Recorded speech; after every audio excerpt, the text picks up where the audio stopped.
오늘 말씀 같이 나눌 때 평안해 라는 제목으로 함께 나누도록 하겠습니다. 저와 여러분은 모두 행복한 삶을 누리며 살기를 정말 간절히 원하는 것입니다. 행복했으면 좋겠어요. 매일같이 근심, 걱정, 두려움, 불안 이런 것들로부터 해방돼서 행복하고 평안한 삶을 살았으면 좋겠습니다. 그래서 우리는 예수를 믿는 것입니다. 예수께서 주시는 그 하늘의 평안으로 우리가 이 땅의 삶을 살아가기를 원해서 우리는 예수를 믿습니다. AD 30년 예수님이 이 땅에 오셔서 사역을 막 시작하시고 한참 됐을 때 갈릴리 바닷가에서 제자들을 부르셨습니다. 그리고 자기를 따르기를 원하는 수많은 사람들에게 어떻게 하면 우리가 정말 이 땅의 것이 아닌 하늘의 평화를 가지고 축복된 삶을 평화스럽게 살아갈 수 있는지, 정말 행복된 삶을 살게 되는지를 가르쳐 주셨던 것입니다. 말씀을 하실 때 예수님을 따르기로 이미 결정을 한 제자들을 빤히 바라보시면서 그 제자들에게 이렇게 말씀하셨어요. 마태복음 5장 11절에 나 때문에 사람들이 너희를 욕하고 핍박하고 거짓말로 온갖 악담을 할 때는 너희는 행복하다 그러셨습니다. 그때 제자들이 무슨 생각을 하면서 이 말씀을 들었을까요? 세상에 살다가 이 땅의 왕으로 오신 예수 그리스도 그분을 쫓아 나서서 나의 모든 것들을 버리고 내가 예수 그리스도를 따라가리라 작정하고 덤볐는데 그때 예수께서 그들 앞에서 분명하게 말씀하시는 것이 이제 너희는 나 때문에 핍박을 받는 것은 당연한 일이다. 그래서 세상 사람들이 너희를 욕하고 핍박하고 거짓말로 온갖 악담을 하게 될 텐데 그때가 너희는 행복한 때인 줄 알아라라고 사전과는 완전하게 다른 행복에 대한 정의를 예수님께서 그 제자들에게 말씀하셨던 것입니다. 예수 그리스도 때문에 받는 그런 핍박, 그것이 행복이다라고 말씀하셨어요. 간단히 말하면 예수를 따르는 사람의 행복은 예수님 때문에 욕을 먹고 핍박당하고 사람들이 거짓말로 악담을 할 때 우리는 행복하다라는 것입니다. 그러면 저와 여러분에게 묻겠습니다. 오늘 행복하십니까? 오늘 정말 행복하세요? 사도행전 14장 19절 유대인들이 안디옥과 이고니온에서 와서 무리를 충동하니 그들이 돌로 바울을 쳐서 죽은 줄로 알고 시외로 끌어내치니라. 우리 그 사도행전에 나오는 바울의 1차 전도 여행, 예수의 복음을 전하는 바울, 수리아 안디옥이 보이시죠? 그곳에서 구브로 섬으로 가서 거기서 서기오 총독을 전도를 하고 그리고 나서 다시 바울을 거쳐서 버가에 이르러서 누스드라에 올라간 것입니다. 소아시아 북쪽에 예수 그리스도의 복음을 증거할 목적을 가지고 바나바와 바울이 지금 그곳에 가 있는 거예요. 그곳에서 유대인들이 안디옥과 이고니온에서 와서 무리를 충동하니 여기 보시면 비시디아 안디옥을 거쳐서 이고니온을 거쳐서 누스드라에 지금 왔는데 그 누스드라에서 복음을 증거하고 많은 사람들이 예수를 믿게 되고 그 다음 행선지가 이제 더베를 앞에다 놓고 있는데 그 누스드라에서 있는데 이미 복음을 전도하고 왔던 비시디아 안디옥에 있는 유대인들과 이고니온에 있는 유대인들이 패를 짜서 루스드라까지 바울을 쫓아와서 거기서 사람들을 무리를 만들어서 바울이 잘못되었다라고 충동질을 했다라고 기록을 하고 있습니다. 그들이 돌로 바울을 쳐서 죽은 줄로 알고 시외로 끌어내치니라 이래요. 그러니까 돌로 사람을 얼마나 짓이겨 놨으면 죽었다 이거죠. 그 사람들 중에서 한 사람이 가서 확인을 했을 거예요. 쓰러져서 이제 피를 철철 흘리는데 가서 목에다가 손을 대봤을 것입니다. 죽었나 살았나 숨을 쉬나 안 쉬나. 그래서 죽었어 라고 말했을 것입니다. 그래서 사람들이 이제는 갖다 버려. 그래서 바울을 가지고 그 성, 루스드라 성 밖에다 갖다가 쓰레기를 버리듯 갖다 버렸다는 것이에요. 복음을 증거하다가 당하는 핍박 때문에 너희가 행복하다라고 주님은 말씀하셨는데, 쓰레기 취급을 당하고 개 취급을 당하는 이 바울의 모습이 어떻게 행복하다라고 얘기할 수가 있겠습니까? 바울은 그들이 던진 돌에 맞고 쓰러졌고 사람들이 바울이 숨을 쉬지 않는다는 것을 확인했어요. 그래서 완전하게 죽여버렸다는 얘기입니다. 그래서 갖다 버렸어요. 제자들이 둘러서서 그를 쳐다보고 있는 것입니다. 그곳에서 예수를 믿기로 작정한 사람들이 바울이 죽어가는 모습을 둘러서서 쳐다보고 있어요. 14장 20절에 제자들이 둘러섰을 때 이렇게 시작해요. 그런데 이때 아주 기적 같은 일이 일어나죠. 바울이 일어나서 그 성에 들어갔다가 이튿날 바나바와 함께 더베로 갔다, 이렇게 돼 있거든요. 자, 그러면 지금까지 이야기, 그 루스드라에 있는 바울과 바나바, 돌에 맞아서 죽임을 당하기까지, 그리고 또 그곳에서 제자들이 쳐다보고 있는데 거기서 일어나서 바울이 무슨 소리를 하고 싶었지 않겠어요? 바울이, 야, 내가 이렇게 고생을 하면서 복음을 증거하는 거야. 그 제자들 앞에 내가 이렇게, 하나님이 그래도 나를 살려주셨어. 나는 이렇게 핍박당해도 쓰러지지 않아. 라고 얘기를 하고 싶었을 거예요. 자기 자신의 핍박당함과 고난당함과 박해당함에 대해서 무언가 좀 얘기를 하고 싶었을 거예요. 그런데 사도행전의 저자 누가는 사도 바울의 그 행적을 쭉 기록하면서 그런 이야기를 절대로 기록하지 않았다는 것입니다. 왜? 예수 그리스도의 복음을 들고 나가는 사람들에게 핍박이나 박해는 기본이기 때문에 그런 거예요.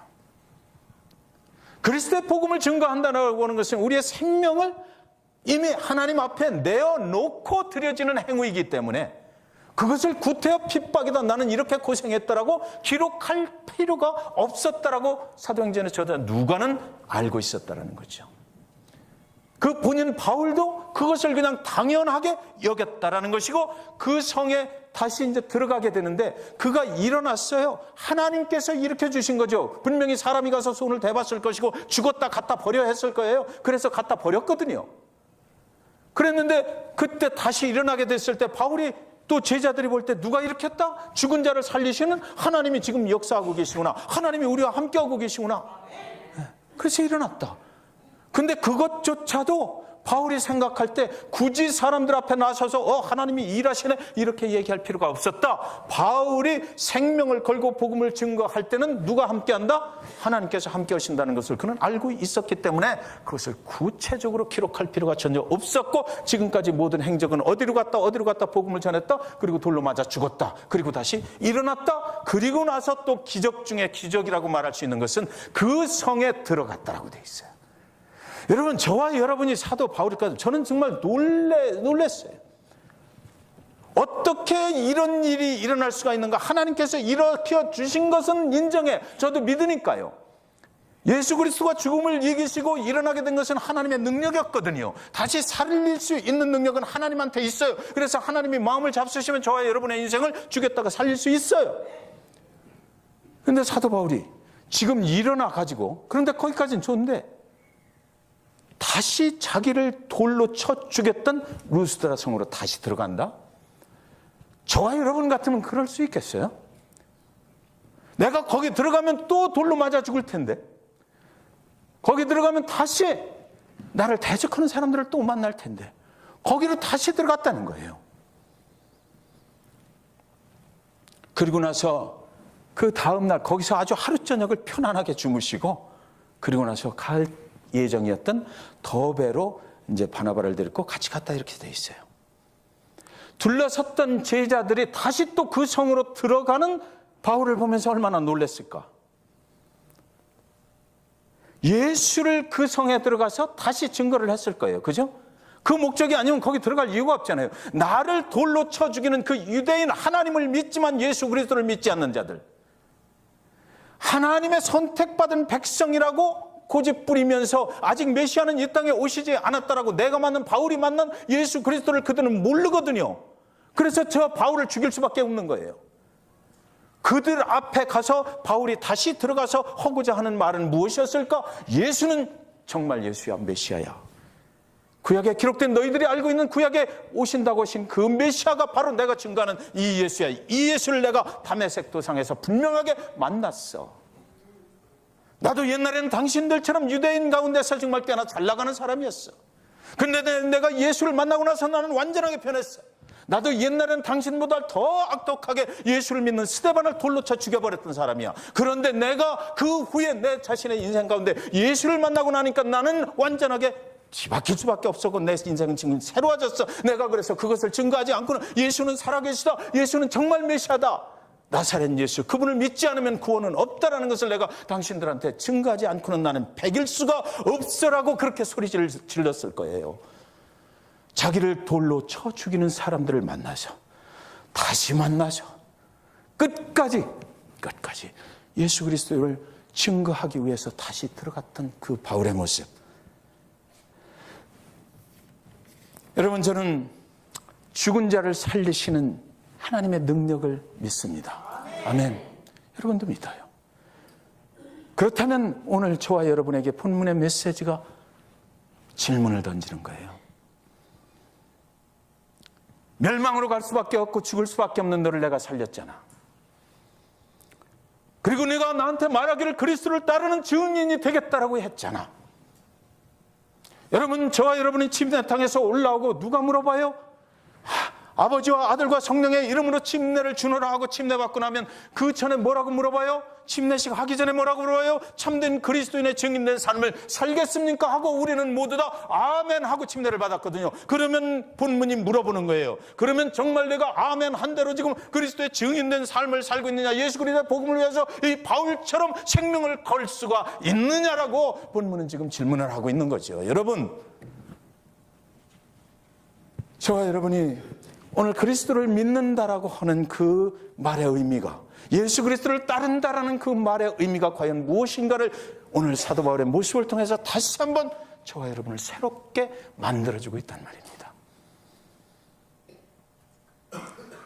사람들이 악담을 할 때 우리는 그 악담에 어떻게 반응합니까? 사람들이 거짓말을 해서 우리를 조롱할 때 우리는 그 조롱에 어떻게 반응을 합니까?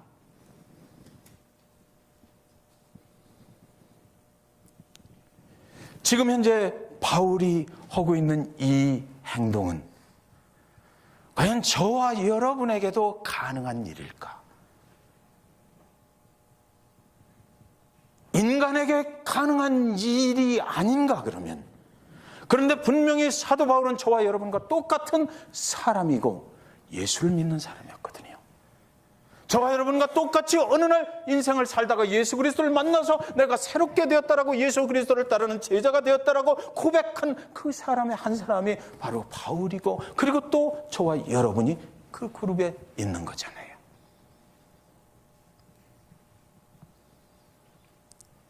여러분들이 아마 유튜브를 통해서 알고 계신 한재성 선교사라는 분, 혹시 알고 계신 분 계실 것입니다. 한재성 선교사님은 이 태권도를 아주 굉장히 잘하시는 분이에요. 그래서 태권도 선교를 하려고 자기 아내 김진희 씨라는 분하고 같이 카자흐스탄에 복음을 들고 들어갔어요. 기록에 의하면 그가 2004년 9월 13일 그 한재성 선교사가 전도를 나갔다가 들어왔는데, 들어와서 배를 누르니까 아무 기척이 없어요. 그래서 문을 열어보니까 문이 안에서 잠겼어요. 그래서 한참을 두들겨도 아무 기척이 없고 또 배를 눌러보고, 그러다 보니까 그 전기선이 이렇게 끊어져 있더랍니다.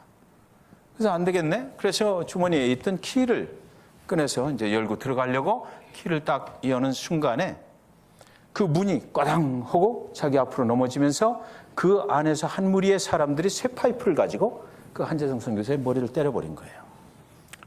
그래서 그 문 앞에 쓰러져서 피를 흘리고 있다가 그 사람들은 다 도망치고, 그러고 나서 거적거적 일어나서 피를 질질 흘리면서 안으로 들어가 보니까 거기 놀라운 장면이 있는 거죠.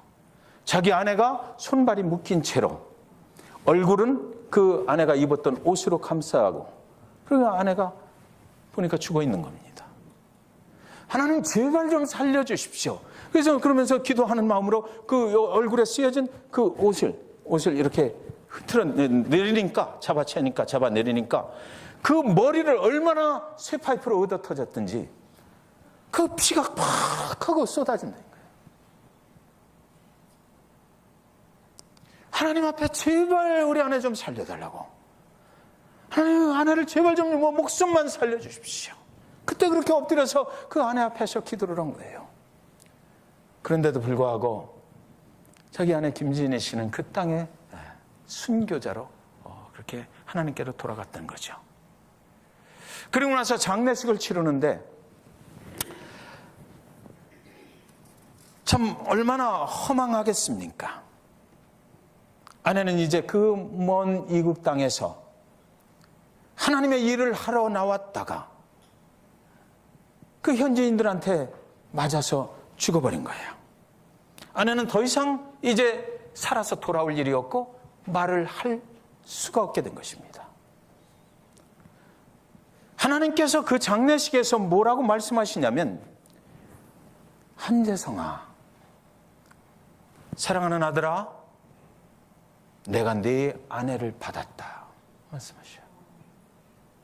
하나님의 음성이 선명하게 들려오는 것입니다. 그 음성을 듣고 한재성 선교사는 이렇게 말했다고 그래요. 주님, 사랑하는 아내를 그러면 당신 품에 받으셨다니까 됐습니다. 주님께서 받으셨으면 됐습니다. 그리고 나서 그가 기도하는 것입니다. 얼마나 애통했는지, 주님, 아내를 사랑하는 아내를 그렇게 데려가셨다면 저도 빨리 죽고 싶습니다. 하나님이 계신 그 천국에 나도 빨리 가서 그 아내를 만나고 싶어요. 그러니까 내가 선교사로서 일은 해야 되니까 나를 최고로 빨리 죽을 수 있는 땅으로 나를 보내주십시오.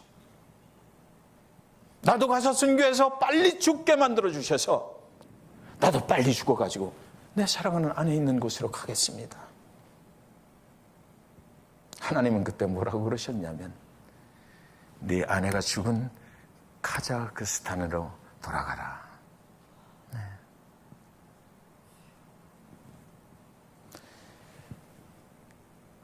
그때 하나님께서 말씀하시기를, 그 외아들 독생자의 핏값을 내가 거둬드리기 위해서 너를 쓰는 거야. 내 하나밖에 없는 아들 예수를 십자가에 달려 죽게 해서 온 인류를 구원하려고 했던 그 핏값, 그것을 내가 돌려받기 위해서 내가 오늘 너를 부른 거야. 그러니까 네 아내의 핏값을 너도 그 땅에 가서 찾으면 돼 라고 말씀하셨다는 것이에요. 그래서 그가 알겠습니다. 나도 계속해서 그 땅에 가서 복음을 전하겠습니다. 지금도 그는 그 카자흐스탄 그 사역을 그렇게 감당을 하고 있는 것입니다. 여러분, 바나바와 바울이 일행이 돼서 루스드라에서 나와서 더베로 내려갔잖아요. 그곳에서 복음을 전하고 많은 열매를 맺게 됐다고 이제 기록은 합니다. 이제 1차 전도 여행이 다 끝나는 거예요. 이제 안전한 곳으로 원래 자신들이 있던 안디옥 교회로 돌아가면 되는 것입니다. 그런데 이때 바울이 결정하기를 뭐라고 결정하냐면, 원래 왔던 길로 다시 되돌아가자라고 해요. 더베에서 다른 길로 얼마든지 해서 안디옥으로 갈 수가 있는데도 불구하고 우리가 왔던 그곳으로 다시 똑같은 그 여정으로 돌아가야 되겠다. 14장 21절에 복음을 그 성에서 전하여 많은 사람을 제자로 삼고 루스드라와 이고니온과 안디옥으로 돌아가서 그랬거든요. 다시 돌아가는 것입니다. 나를 돌로 쳐 죽였던 사람들이 있는 그 땅으로 다시 돌아가자는 거죠. 네. 참, 이 말씀 읽으면서 바울과 저와 여러분이 많이 다르네. 네. 이런 생각 들었어요. 어떻게 거기를 다시 갈 생각을 할까? 네. 그 정도로 핍박이 심했고 그것을 당했으면 그것을 피해서 다른 길로 가도 될 텐데 바울은 그런 사람이 아니었다라고 성경은 기록하고 있잖아요. 복음을 전하다가 핍박을 당한 그 자리로 돌아갔다. 왜 그런 무모한 짓을 해야 됐을까라는 제 생각은 오늘 누가나 바울이 보면 굉장히 너 인간적이네 이럴 거예요. 내가 예수 그리스도를 따른다고 했잖아. 그렇게 물을 것만 같아요. 14장 22절에 제자들의 마음을 굳게 하여 이 믿음에 머물러 있으라 권하고 또 우리가 하나님의 나라에 들어가려면 많은 환난을 겪어야 할 것이라고 하고. 자, 여기 잘 보세요. 다시 돌아가야만 했던 이유가 바로 여기 적혀 있습니다. 처음에 올 때 핍박과 환난이 심해서 박해가 심해서 하지 못한 말이 있어요. 예수 그리스도를 증거하고 예수 그리스도를 믿는 자들을 그 땅에 만들어 놓긴 했지만 이들에게 꼭 해줬어야만 되는 말, 그들이 이제 믿음을 지키고 그들도 예수 그리스도의 증인되어서 살게 만들어 주려면 꼭 필요한 말, 옛날에 예수 그리스도가 그를 따르는 제자들에게 거기서 하셨던 그 말, 그것을 빼먹고 안 하고 왔기 때문에 다시 돌아가야 되겠다라고 한 거예요. 그들에게 들어가서 다시 돌아가서 그들을 만나서 뭐라고 했어요? 많은 환난을 겪어야 너희의 믿음을 지킬 수 있다라고 한 거죠. 네. 너희가 믿음을 지키고 하나님이 약속하신 그 구원의 대열에 서서 인생을 살다가 예수 그리스도 그분을 통해서 약속하신 그 영원한 천국에 들어가려면 너희도 나와 똑같이 많은 환난을 겪어야 할 것이다. 먼저 복음을 전할 때 전하지 못했던 빼먹었던 그 소리, 자기가 다시 들어가면 또 돌에 맞아 죽을지도 모르는 그곳에 생명을 그대로 걸고 들어가서 꼭 해야만 했던 소리는 저와 여러분에게도 사도 바울이 꼭 하고 싶어하는 소리다. 잭슨빌 중앙침례교회 성도 여러분, 당신이 예수 그리스도를 따르려면 당신의 생명을 담보로 해야 됩니다. 여러분도 똑같이 핍박을 받게 되고 박해를 받게 되고 그것이 그리스도를 따르는 제자의 길입니다. 핍박과 환난과 박해 속에서 행복해질 수 있어야 진정한 그리스도인이라고 할 수 있는 것입니다. 진정한 예수 그리스도를 따르는 삶의 모습은 바로 그런 것입니다. 여러분하고 사도 바울은 그렇게 말하고 싶은 거예요. 계속해서 사도행전의 역사는 그런 핍박과 환난 가운데서 그리스도의 복음이 증거될 때마다 그리스도를 믿는 자들이 늘어났다라고 해요. 가는 곳마다 박해를 받았고 가는 곳마다 힘들고 어려웠지만 그럼에도 불구하고 하나님께서는 그들을 사용하셔서 복음이 증거될 때마다 믿는 자들의 수를 자꾸만 늘어나게 했다라고 말씀하시고 그 복음이 오늘 저와 여러분에게까지 전해진 거거든요. 그렇다면 여러분, 저와 여러분이 잭슨빌 중앙침례교회를 통해서 예수 그리스도의 복음을 들고 살아갑니다. 오늘날도 잭슨빌에 아직도 예수 그리스도를 모르는 수많은 영혼들이 살아가고 있다면 모든 다른 이유도 많이 있겠지만 그러나 사도 바울의 말씀에 귀를 기울여 볼 필요가 있습니다. 저와 여러분이 과연 환난 받기를 원하고 핍박받는 것을 기본이라 생각하고 그리스도의 복음을 증거하는가, 아니면 조금만 환난이 오고 조금만 핍박이 오고 조금만 내 유익이 되지 못하면 나는 예수 그리스도를 믿지 않는 자처럼 언제든지 행동할 수 있는가. 그렇기 때문에 아직도 이 땅에는 예수 그리스도를 믿는 자들이 그렇게 수많은 사람들이 그렇게 변하지 못하고 아직도 그리스도에 대해서, 복음에 대해서 알지 못하는 자들이 있는 것은 아닌가.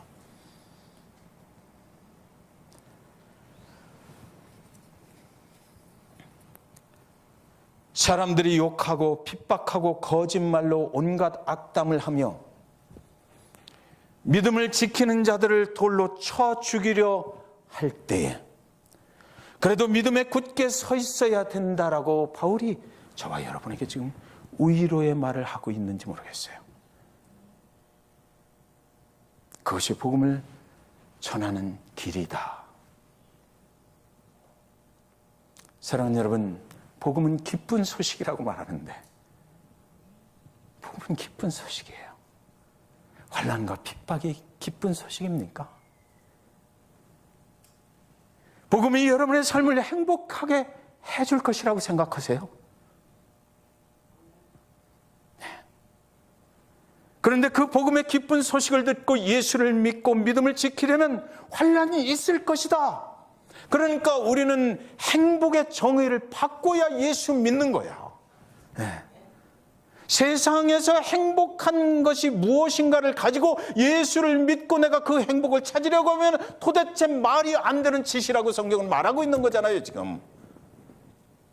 영원한 천국에 대한 소망, 하늘의 것으로 예수 그리스도 이 땅에 오셔서 사역을 시작하실 때 하늘 문이 열리고 성령이 비둘기같이 내려오면서 내 사랑하는 아들아라고 부르셨는데, 그러니까 예수 그리스도 그 땅에서 그 음성 듣고 그때부터 십자가를 향해서 온 인류의 대속물로 걸어가기 시작하셨던 거예요. 하나님께서 약속해 주셨거든. 내 사랑하는 아들을 나는 절대로 죽이지 않는다. 죽어도 다시 살려. 고난이 있고 핍박이 있고 다른 모든 사람들이 너를 십자가에 못 박으라고 할 것이다. 그러나 개의치 마. 내가 있잖아. 내가 침묵할 때라도 너는 내가 너를 구원할 것을 믿어라고 그렇게 약속을 해 주셨기 때문이에요. 그 약속이 저와 여러분에게도 주신 약속이거든요. 네. 14장 27절에 그들이 이르러 교회를 모아 하나님이 함께 행하신 모든 일과 이방인들에게 믿음의 문을 여신 것을 보가고. 자, 이제 안디옥으로 다 돌아왔어요. 수리아 안디옥, 자기를 파송했던 그 교회로 돌아온 거예요. 돌아와서 교회 안에 모든 사람들을 모여놓고 이제 선교 보고를 하는 것입니다. 선교 보고를 하는데 여기 보면 그들이 이르러 교회를 모아 하나님이 함께 행하신 모든 일에 대해서 보고했다, 이렇게 돼 있어요. 야, 여기 아주 중요한 포인트가 있어요. 이 사람이 사도 바울이, 여러분 모이십시오. 제가 루스드레에 들어갔을 때 그때 내가 거기서 해당에 들어가서 뭐 설교 좀 하고 예수 그리스도의 복음을 증거하고 그랬더니 그 이고니온과 그쪽 비드기야 안디옥에서 쫓아온 유대인들이 와서 나를 막 돌로 치고 사람들을 동원을 해가지고 충동질을 해서 내가 못된 놈이라고 그러고 거짓말하고 험담을 하고 악행을 하고, 그래서 내가 돌로 쳐 죽였잖아. 죽임을 당하고 나는 성 밖으로 쫓겨나고, 그래서 거기서 다시 하나님이 살려주셨거든요. 그래서 내가 그 모든 고난을 이기고 내가 승리하고 돌아왔습니다. 이렇게 말하지 않았다는 거예요.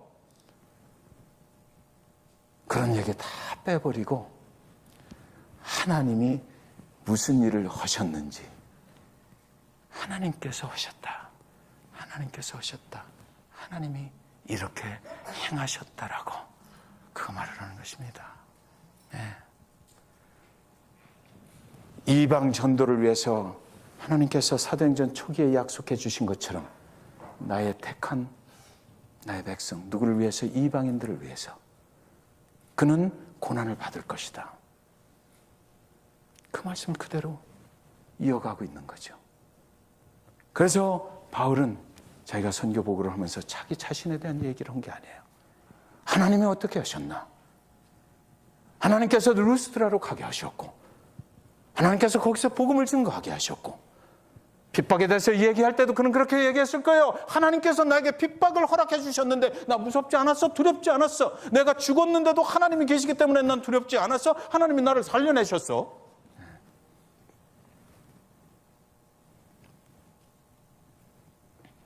사람들은 그렇게 묻고 싶었을 것입니다. 여러분, 사도 바울이 그렇게 돌에 맞아 쳐 죽임을 당할 정도로 그 몸이 상했다면 아마 시퍼렇게 멍이 들어 있었을 것입니다. 그의 얼굴에 핏자국이 남았을 거고 상처 자국이 아직도 있었을 것이에요. 그럼에도 불구하고 사람들은 그들에게, 바울에게 물어보고 싶었겠죠. 왜 이렇게 됐어? 왜 이렇게 됐어? 어디서 이런 상처를 얻은 거야? 라고 말하고 싶었을 거예요. 그러나 사도 바울이 선교 보고를 하는데 내가 이 상처, 그때 그 자식이 나 이렇게 찍었어 라고 말하지 않았다는 것이에요. 하나님께서 루스드라에 나를 박해를 받게 하셔가지고 그 땅에 복음이 증거되게 하셨어. 그렇게 말했다는 거죠. 하나님께서 이루신 일에 대해서, 하나님께서 순간순간마다 함께 해주신 일에 대해서 그는 증거를 해요. 내가 주인공이 아니고 하나님이 주인공이시다라는 거예요. 바울에게는 핍박당한 것이 문제가 아니라 하나님이 어떻게 약속하신 일을 이루어 가시는지, 그것이 문제고 그것이 가장 중요한 것이었다라고 성경은 말하고 있는 것입니다. 14장 26절에 거기서 배 타고 안디옥에 이르니 이곳은 두 사도가 이룬 그 일을 위하여 전에 하나님의 은혜에 부탁하던 것이라. 여러분 아시죠? 이 바나바와 바울을 파송할 때 안디옥 교회에서 어떻게 했어요? 금식하고 기도하면서 그들을 파송했거든요. 그 중에 두 사람이 나간 거예요.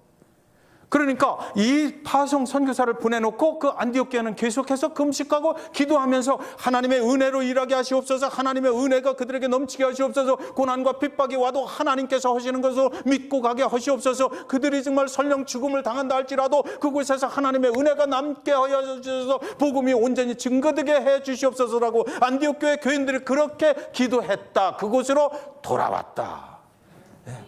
돌아와서 하나님이 이루신, 그들을 통해서 이루신 일을 은혜 안에서 같이 나누게 됐다라는 거죠. 하나님의 은혜에 부탁하던 것이라. 그날 예배가 어땠을까요? 그날 안디옥 교회 예배가 어땠을까요? 하나님의 은혜, 하늘에서 내려오신 그 성령의 인도함을 따라서 바울이 증거를 하고 하나님의 은혜를 꽉 찼을 거예요.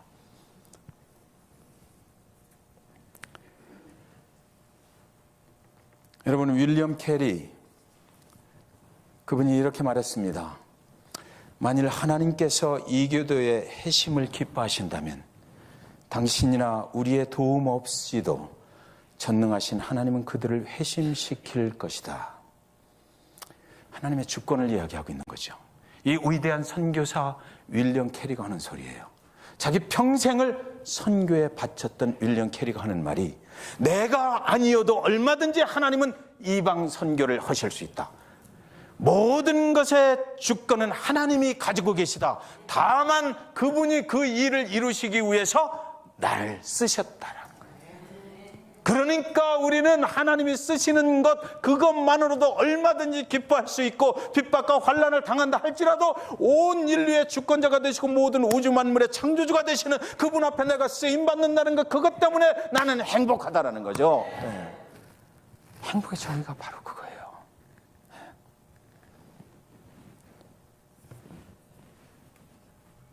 제가 달라스에서 목회 처음 시작할 때 신학교 2년 차였습니다. 교회 개척을 해서 제가 직장에 일을 하고 선교, 어디서든지 난 선교를 해야 되겠다. 그래서 교회 개척을 했고 목사 안수를 받고 첫 번째 과테말라 선교를 저 혼자 갔어요.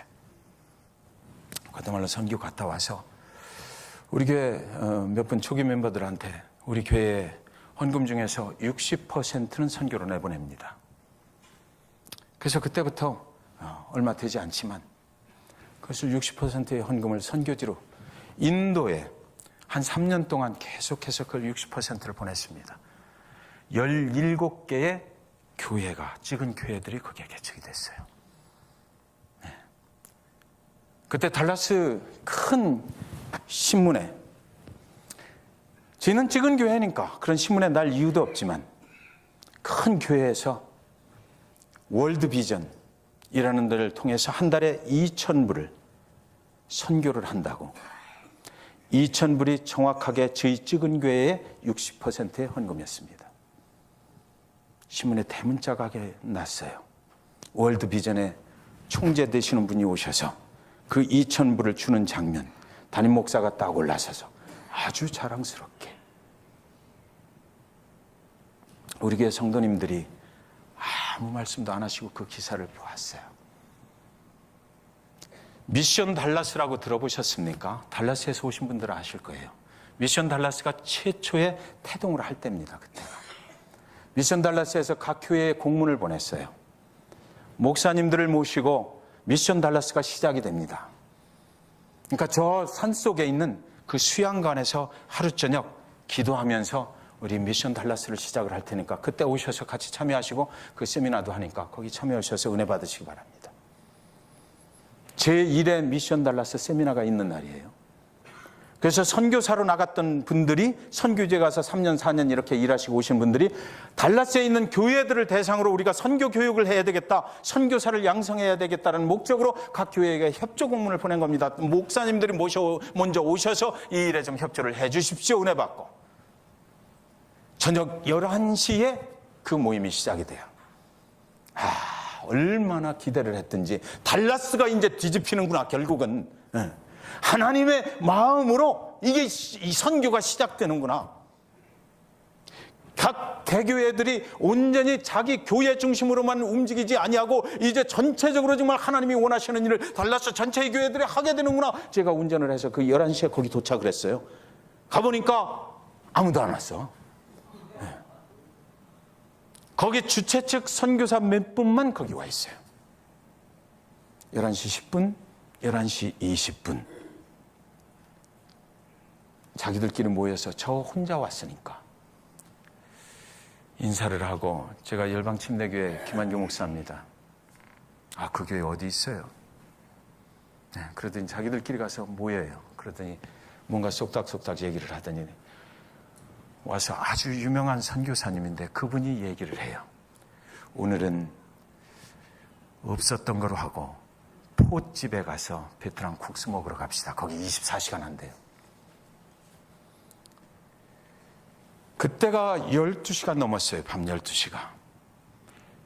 찍은교회 목회자로 선교의 열정을 가지고 거기 덤볐다가 그 산 위에서 집에까지 가는 그 차 안에서 제가 얼마나 통곡했는지 몰라요. 여러분, 제가 이 목회지 중앙침례교회 잭슨빌 중앙침례교회에 와서 이 사도 바울의 말씀을 들고 오늘 설교를 하는 이 마음이 어떤지 아세요? 잭슨빌은 저에게는 선교지입니다.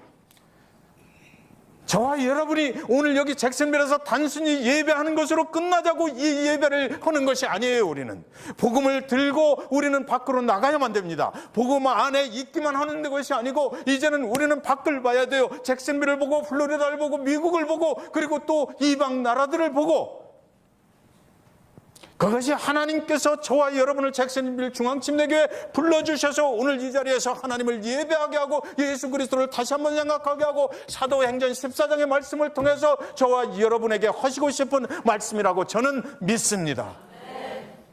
노래가 불려지기 전까지는 노래가 아니에요. 교회가 복음을 증거하는 교회가 되기 전까지는 교회가 아닙니다. 경기장에서 실제 나가서 뛰는 선수하고 관중석에 앉아서 응원을 하는 응원단하고 뭐가 틀린지 여러분 아세요? 경기장에서 실제 나가서 그 경기를 뛰는 선수는 옷이 찢어지고 다리가 부러지고 들것에 실려 나갈 수 있어요. 그럼에도 불구하고 그 시간이 다 끝나서 피가 흘러도 주심이 호루라기를 불고 게임 종료를 알리고 그리고 나서 이 편에게 승리를 안겨줄 때 그 시간을 기다리면서 그들은 그렇게 뛰는 거잖아요. 관중석에 앉아있는 사람은 다칠 필요도 없어요. 관중석에 앉아있는 사람은 즐기면 되는 거예요. 예수 그리스도 그분이 저와 여러분을 구원해 주셔서 지금 현재 잭슨빌 중앙침례교회가 이만큼 됐으면 이제는 경기 선수로 뛰라라고 말씀하신다고 저는 믿습니다. 관중석에 있어서 되는 일이 아니죠. 관중석에서는 심판하고 정죄해요. 저 선수가 저랬으면 안 되는데, 저 선수가 저때 받아쳤어야 되는데라고. 그러나 경기장에서 뛰는 선수들은 그렇지 않습니다. 죽을 힘을 다해서 뛰는 거죠. 이겨야 되기 때문에 저와 여러분이 경기장의 선수가 된다면, 복음의 진정한 선수들이 된다면 우리는 오늘 바울의 말씀, 환난이 필수다라는 거.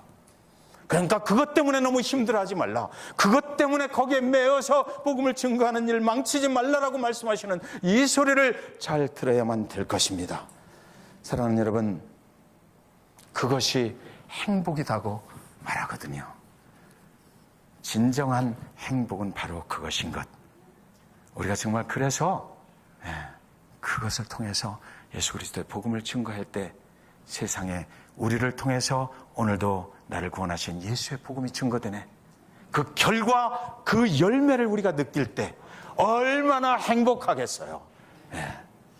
그것 때문에 오늘 우리는 이렇게 있는 것 아니겠습니까? 기도하겠습니다.